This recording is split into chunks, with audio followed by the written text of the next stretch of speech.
Olá, começando mais um Bunda na Cadeira, sem enrolação, continuando com a Lilian Moran, Metodologias Ativas para uma Educação Inovadora. Aula 4, bora, já estamos quase terminando o livro.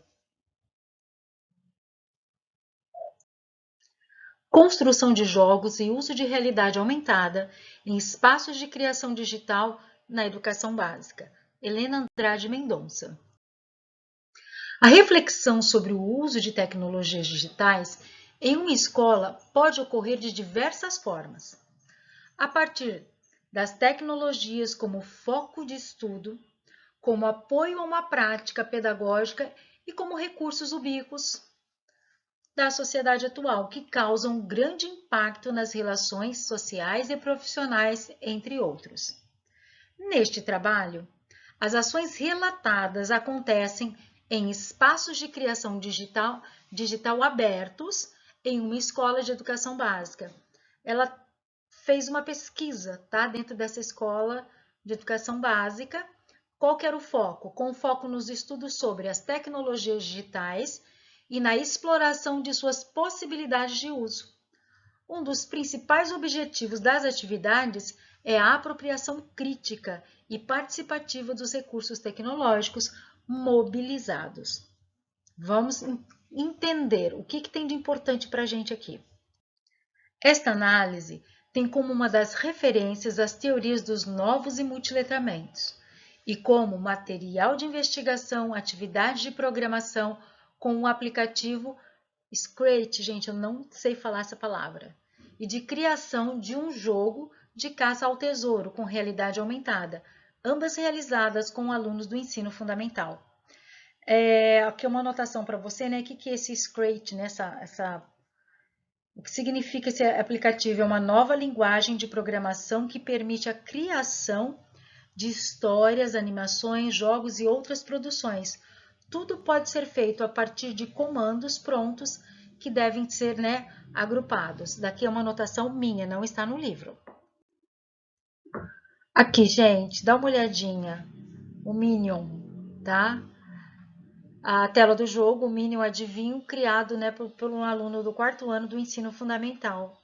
Que delícia! Este jogo tem características importantes para ser um modelo. Olha lá, entre elas a qualidade da programação com o uso adequado e econômico de blocos, o uso de áudios nas perguntas e um cuidado nas sequências de animação do personagem, como a boca que se mexe, né, quando se fala. Então, ela traz um exemplo dos jogos que os alunos acabaram elaborando. Aqui uma sequência de programação, né, do Minion Adivinho, como é que faz, as letras, tudo, né, como é que põe a pergunta, como que se programa. Continuando.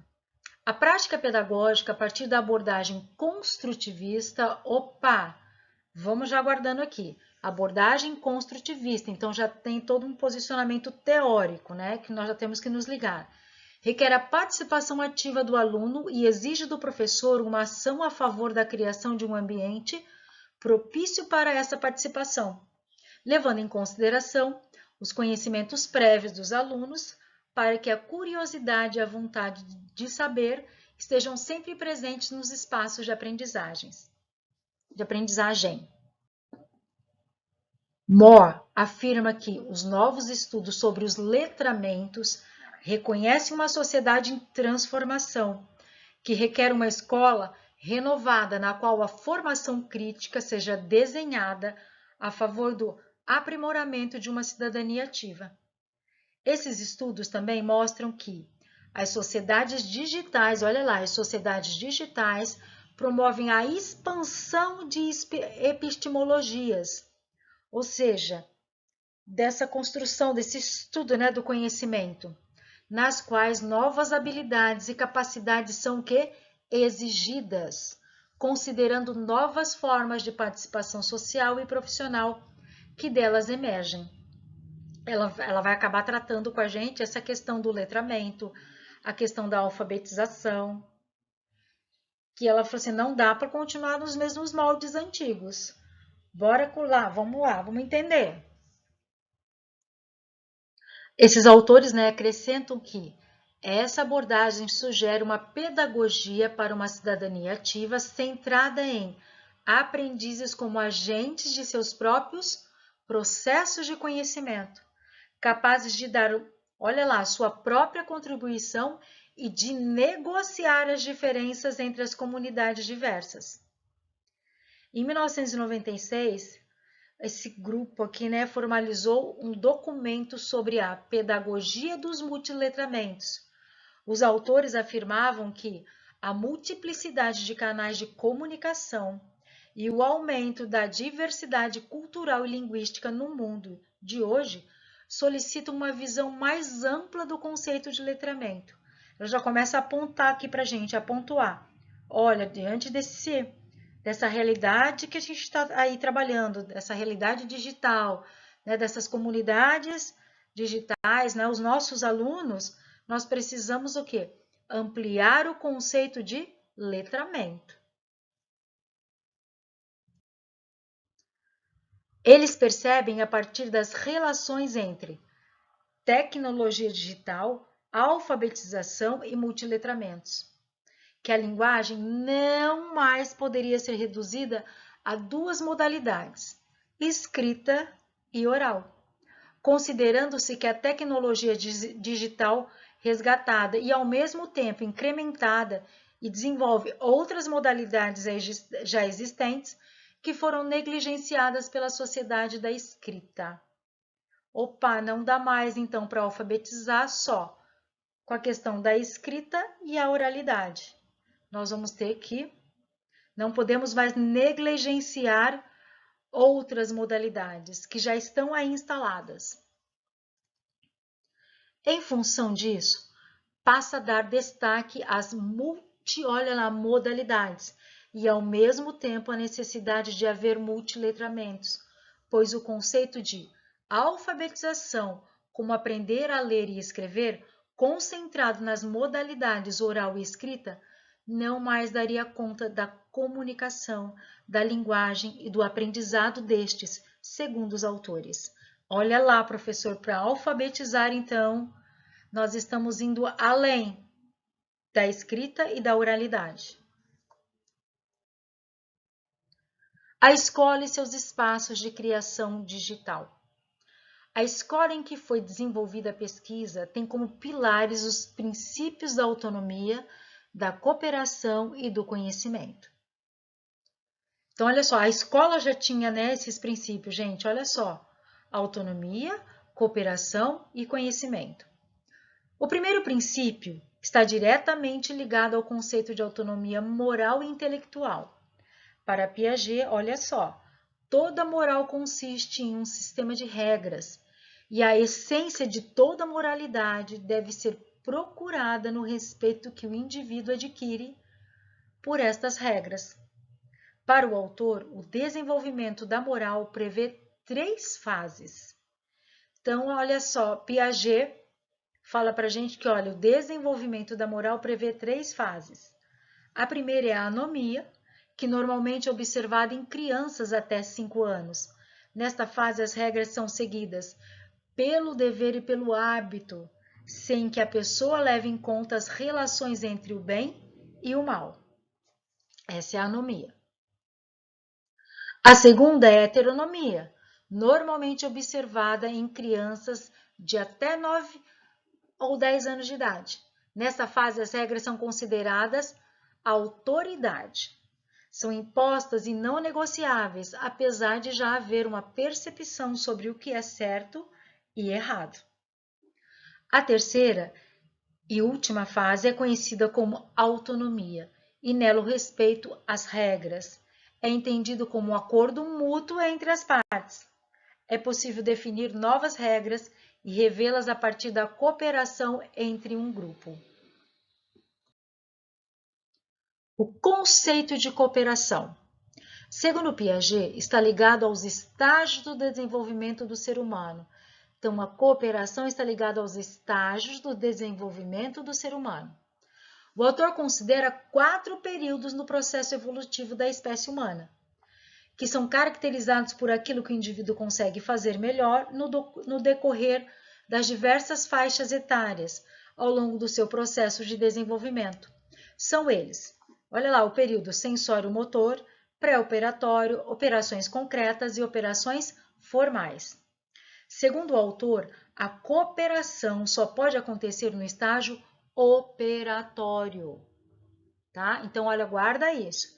E se define com a possibilidade de trabalho conjunto, de cooperar.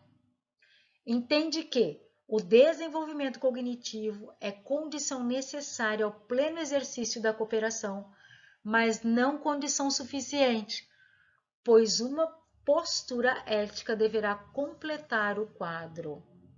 Muito interessante, né? Ela faz esse resgate de Piaget dentro da pesquisa dela.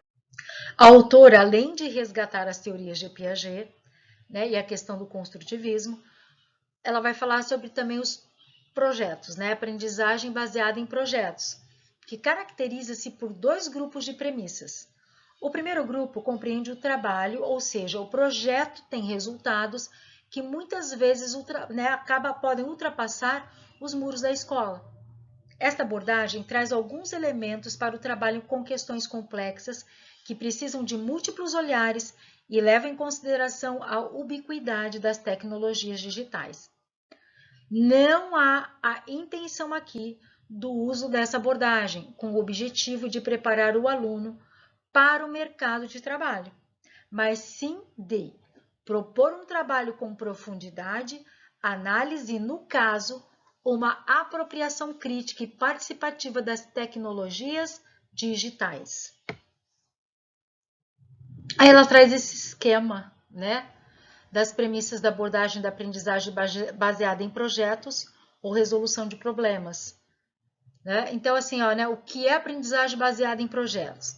Essa figura ela vai mostrar que o trabalho com a perspectiva de aprendizagem baseada em projetos prevê conteúdos relevantes, né, e habilidades do século XXI no centro, levando em consideração os aspectos como questões norteadoras e profundidade de pesquisa ou espírito de exploração, criação da necessidade de saber, olha lá, voz e escolha dos alunos, revisão do processo e reflexão contínua sobre a aprendizagem e a presença de um espaço de audiência pública sobre o impacto do digital na leitura e na escrita e menciona, né, a morte do autor.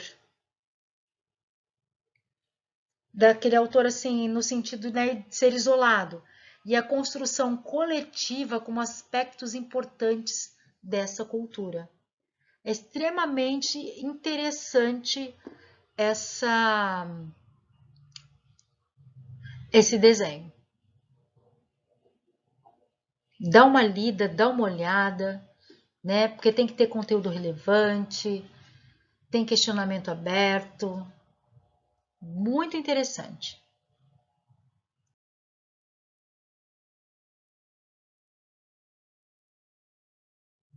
Agora nós vamos para a parte 2. Essa parte ela vai falar da formação continuada de professores para o uso de metodologias ativas. E foi a Lilian quem escreveu, uma das organizadoras, né, que é a Lil Moran. Ela vai se reportar a Sancho, que considera que a principal dificuldade de transformação dos contextos educacionais para a incorporação das tecnologias digitais parece estar centrada no fato de que a tipologia de ensino dominante na escola é centrada no professor. Ela fala, olha, mais uma vez o livro nos reporta, olha, precisamos desfocar a centralidade do professor e levar para o aluno, assim como encontrado em constatações de outros autores. Essa postura do educador, como centro do processo, não considera o fato de que as tecnologias digitais de informação e comunicação possibilitam a mudança de papel dos educadores e dos estudantes em sala de aula. Grava isso, gente, guarda isso. O livro inteiro fala disso. O que se defende nessa mudança de postura, olha lá, gente, é a reflexão de que o equilíbrio de abordagens didática deve ser considerado e, dessa forma, a inserção das tecnologias digitais nesse processo deve ser avaliada e inserida de acordo com os objetivos que se pretende atingir. Essa é a Lilian.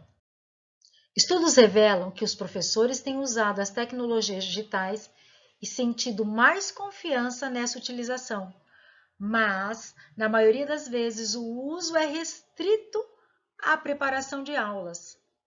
Poucos deles utilizam esses recursos para trabalhar com os estudantes durante as aulas, como meio de comunicação com as famílias ou ainda para estabelecer relação entre o estudo realizado em casa e aquele que é realizado na escola.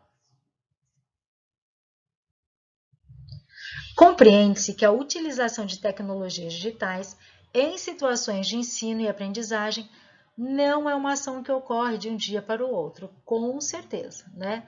Estudos demonstram que se trata de um movimento gradativo, que ocorre em etapas até que seja possível avançar uma ação crítica e criativa por parte do professor na integração das tecnologias digitais em sua prática. Aí a pesquisa, né, identificou 5 etapas nesse processo, falando, né, dessa formação. Olha aqui então as 5 etapas que a Lilian coloca para a gente. Etapas de integração das tecnologias digitais às práticas pedagógicas, né? Ou seja, leva um tempo. Olha lá, exposição, adoção, adaptação, apropriação e, de fato, a inovação. Vamos entender essas etapas.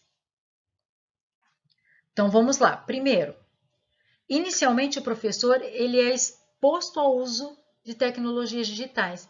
Inicia o processo de exploração dos recursos no sentido de identificar as competências necessárias para seu uso, compreendendo técnicas essenciais para lidar com eles. Em seguida, ao sentir-se confortável com alguns recursos básicos, o professor passa a adotá-los em algumas práticas. Aí ela traz um exemplo, né? No início do uso dos computadores nas escolas, o professor aprende a utilizar um recurso como o PowerPoint ou Prezi e começa a utilizá-los em suas aulas. Note-se que ocorre apenas uma substituição de um recurso já utilizado em sua prática por outro mais tecnológico. Aí olha só, aí a próxima etapa é identificada como a adaptação. Nesse momento tem início um processo de identificar como o recurso pode ser mais bem utilizado para possibilitar um aprendizado mais eficiente por parte dos alunos. O professor passa a inserir vídeos ou pequenas simulações em suas apresentações, tornando-as mais interessantes aos estudantes e aproximando-os do conceito com os quais devem interagir. Aí nós já vamos lá para outro patamar, olha lá, subindo aqui o nosso cometa. Em seguida, o professor, ele passa por um momento de apropriação. Nessa situação, ele passa a atuar de forma mais crítica ao selecionar o que utilizar para aprimorar sua prática. Inicia um processo de avaliação do potencial pedagógico dos recursos e começa a desenvolver projetos que ampliam o uso do recurso digital, que era até o momento um suporte para a prática com a qual estava familiarizado. E aí, finalmente, tem início um processo denominado inovação, em que a criatividade passa a ser a tônica e espera-se que a integração das tecnologias digitais às práticas pedagógicas seja ainda mais evidente e eficiente para a aprendizagem dos alunos. Então, gente, as etapas são exposição, adoção, adaptação, apropriação e, finalmente, a inovação. A autora coloca para nós essa questão também do professor mediador. E ela o professor atua como mediador, facilitador, incentivador, desafiador e investigador do conhecimento, da própria prática e da aprendizagem individual e grupal. Ao mesmo tempo em que exerce sua autoria, o professor coloca-se como parceiro dos alunos, respeita-lhes o estilo de trabalho, a coautoria e os caminhos adotados em seu trabalho e os processos evolutivos. Os alunos constroem o conhecimento por meio da exploração, da navegação, da comunicação, da troca, da representação, da criação-recriação, organização-reorganização, ligação-religação, transformação e elaboração e reelaboração. Almeida pontuando isso para a gente. Ao analisar o uso das tecnologias digitais no ensino em uma lógica transformadora das práticas vigentes, os autores comentam sobre a necessária mudança de teoria, sobre o que é ensinar e aprender, posicionando as tecnologias digitais como uma ferramenta cognitiva para o aluno. Olha, gente, as tecnologias digitais são ferramentas cognitivas para o aluno, porque o auxiliam no quê? Na resolução de problemas e também a criar e a expressar-se ou a interagir e colaborar com os outros. O aluno torna-se centro do processo e é estimulado a agir na construção de conhecimento, avaliando e decidindo o percurso a ser traçado em sua relação com os diferentes saberes. O computador oferece versatilidade e diversidade de uso, configurando-se como um importante aliado do trabalho docente. Pessoal, presta muita atenção aqui nessa lâmina. Olha o que a autora fala. Com o auxílio da máquina, as redes e novas conexões formadas ampliam-se de tal maneira que estabelecer conexões entre todas essas informações requer um aprendizado prático e não teórico. Só há possibilidade de aprender a fazer um uso integrado das tecnologias digitais se estudantes e educadores fizerem uso desses recursos em situações reais de aprendizagem, atuando de forma colaborativa e vivenciando situações em que nessas tecnologias digitais possibilitem um posicionamento crítico e, consequentemente, favoreça uma aprendizagem realmente transformadora. Segundo os autores, é possível dizer que a aprendizagem está sendo transformada quando os estudantes reúnem as seguintes condições. Olha lá, aprender de forma criativa, ou seja, contribuindo, experimentando, resolvendo problemas, aprender como cidadãos ativos, atuando de forma autônoma, assumindo a responsabilidade por sua própria aprendizagem, engajar intelectualmente com ideias poderosas, usando habilidades de pensamento envolvidas com ideias e conceitos. E outra que precisa também, outra condição, refletir sobre sua própria aprendizagem, ou seja, avaliar sua própria aprendizagem por meio da metacognição. Ou seja, eu refletir sobre aquilo que eu estou fazendo, se está sendo coerente, se está tendo resultado aonde eu quero chegar. Nessa perspectiva, o papel do estudante é assumido por meio de uma mudança do encaminhamento metodológico proposto pelo professor. Os autores propõem ainda que os estudantes comportem-se como produtores de conteúdos digitais, utilizando o ambiente online para estender as fronteiras entre a escola e a residência, criando espaços híbridos de interações culturais. Cabe refletir, porém, sobre o papel considerado tradicional do professor, que não está fadado ao desaparecimento nesse contexto. A mudança, olha lá, gente, olha lá, professor, a mudança de papel do professor nesse processo tem como objetivo a busca por estratégias que, incorporadas às aulas consideradas tradicionais, potencializem o papel do estudante em uma postura de construção de conhecimentos, com o uso integrado das tecnologias digitais nesse percurso. E acabamos essa parte. Bora para a questão comigo. No livro Metodologias Ativas para uma Educação Inovadora, Moran, 2018, Mendonça, reporta-se a vários autores. Em 1996, no New London, num grupo aqui, ó, formalizou um documento sobre a pedagogia dos multiletramentos. Os autores afirmavam que a multiplicidade de canais de comunicação e o aumento da diversidade cultural e linguística no mundo de hoje solicitam uma visão mais ampla do conceito de letramento, ou seja, temos que ampliar esse conceito de letramento. Esses autores perceberam, a partir das relações entre tecnologia digital, alfabetização e multiletramentos. Reticências. Vamos ver o que ele quer. Assinale a alternativa que possui os itens corretos coerentes com o texto acima e o pensamento dos autores do livro.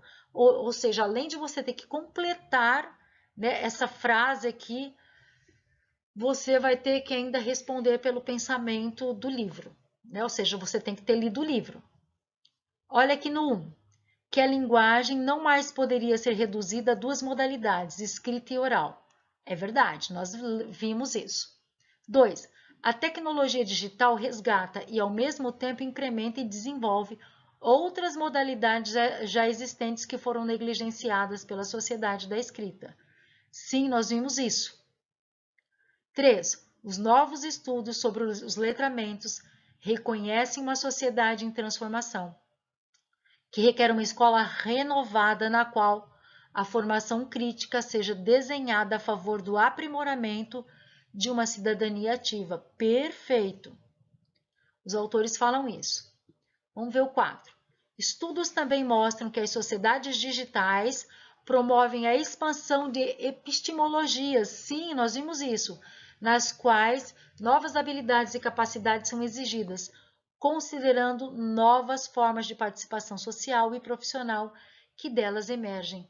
Gente, todas certas, alternativas C, C de cebola. Aí, e acabando mais um bunda na cadeira, sem enrolação. Agora só falta uma parte pequenininha do livro. Até a próxima aula e já encerrando esse livro e você gabaritando na sua prova. Um beijo!